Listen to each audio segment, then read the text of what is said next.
किसी भी देश का बजट उसके आने वाले कल को दर्शाता है और फरवरी में फाइनेंस मिनिस्टर निर्मला सीतारमण वित्त वर्ष 2023-24 का आम बजट संसद में पेश करने वाली है। बजट से पहले हर सेक्टर की सरकार से उम्मीदें हैं। आज इस वीडियो में हम आपसे एयरलाइन सेक्टर की बात करने वाले हैं। एविएशन सेक्टर को पिछले 2 साल में कोरोना महामारी की वजह से नुकसान झेलना पड़ा, लेकिन दिसंबर की तिमाही के नतीजों से एविएशन सेक्टर ने राहत की सांस ली है। ऐसे में इस इंडस्ट्री को उम्मीद है कि सरकार इन्हें वित्त वर्ष 2023-24 में टैक्स में छूट की राहत देगी। इससे एयरपोर्ट और एयरलाइंस के मेंटेनेंस कॉस्ट में कमी आएगी। आपको बता दें कि पिछले कुछ वक्त में विमान के किराए में बहुत तेजी से इजाफा हुआ है। जेट फ्यूल की प्राइस में 35 से 40% तक की बढ़ोतरी दर्ज की गई है। जाहिर सी बात है, जिसका एविएशन इंडस्ट्री पर बहुत ज्यादा बुरा असर पड़ता है। ऐसे में इस बजट में इस सेक्टर को उम्मीद है कि सरकार इस बजट में जेट फ्यूल पर लगने वाले सेंट्रल एक्साइज ड्यूटी को कम करेगी।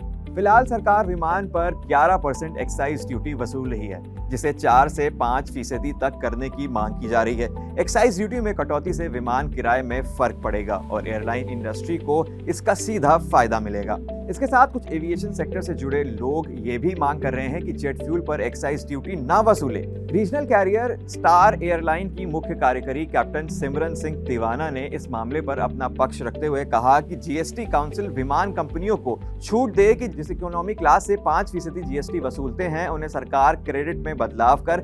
इसके साथ कुछ एविएशन से जुड़े लोगों की ये भी मांग है कि सरकार को इनकम टैक्स के सिस्टम में भी बदलाव करना चाहिए, क्योंकि इनकम टैक्स एक्ट 1961 के कारण कस्टमर्स के द्वारा किए गए टैक्स सरकार के पास जमा हो जाते हैं। इसके बाद महीनों या कभी-कभी सालों तक कैश फ्लो रुक जाता है, क्योंकि ये रिफंड सरकार के पास अटके रहते हैं। ऐसे में एविएशन सेक्टर से जुड़े लोगों की यह मांग है कि इस सिस्टम में बदलाव होने चाहिए और टैक्स रिफंड वक्त पर जनरेट हो जाना चाहिए।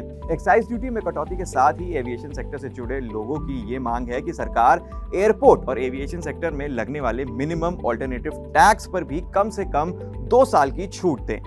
इसके साथ ही इंडस्ट्री के लोगों ने सरकार के सामने ये मांग रखी है कि अगर मैट को पूरी तरह से खत्म नहीं कर सकते तो उसे 17.47% से कम करके 5% कर दें। इससे एयरपोर्ट के खर्च में बड़ी कमी होगी और इन कटौतियों का सीधा असर आपकी जेब पर पड़ेगा।